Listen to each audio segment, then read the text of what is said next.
Class 11-এর history, class 11-এর history chapter 4 রাষ্ট্রের প্রকৃতি এবং এর উপাদান। তোমরা সবাই মন দিয়ে শোনো, লেখো, সবাই লাইক অ্যান্ড সাবস্ক্রাইবটা দিয়ে দাও।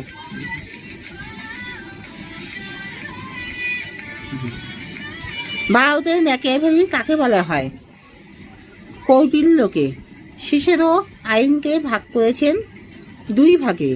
আধুনিক রাষ্ট্রচিন্তার জনক বলা হয় ম্যাকিয়াভেলিকে। চীনের ম্যান্ডারিন ব্যবস্থার অবসান কখন হয়?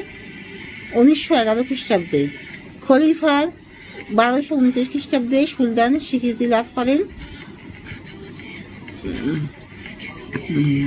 ইলতুৎমিশ। কৌটিল্যের আসল নাম কি? বিষ্ণুগুপ্ত। অর্থশাস্ত্রের লেখক হলেন কৌটিল্য।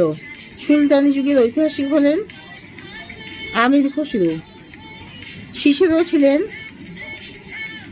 একজন প্রখ্যাত রোমান রাজনীতিবিদ এবং আইনজ্ঞ। Thomas Cromwell Act of Supremacy ঘোষণা করেন 1534 খ্রিস্টাব্দে। রাষ্ট্রের সার্বভৌমত্ব তত্ত্বের প্রধান প্রবক্তা হলেন যা বোদা।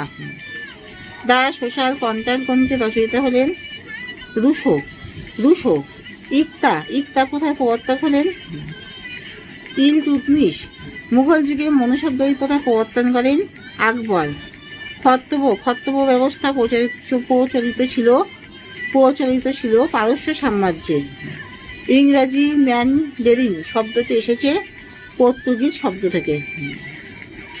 অর্থশাস্ত্র কি? কৌটিল্যের লেখা রাষ্ট্রনীতি বিষয়ক একটি গ্রন্থ হল অর্থশাস্ত্র।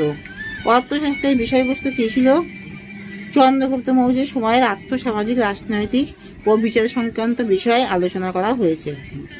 কে কবে অর্থশাস্ত্র আবিষ্কার করেন?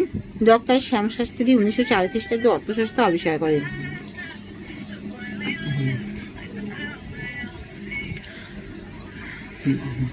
মণ্ডল তত্ত্ব কি?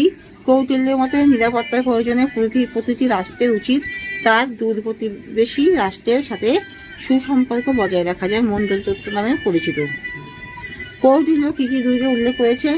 গিরিদুর্গ, মরুদুর্গ, জলদুর্গ, বনদুর্গ। কৌটিল্যের মতে রাষ্ট্রের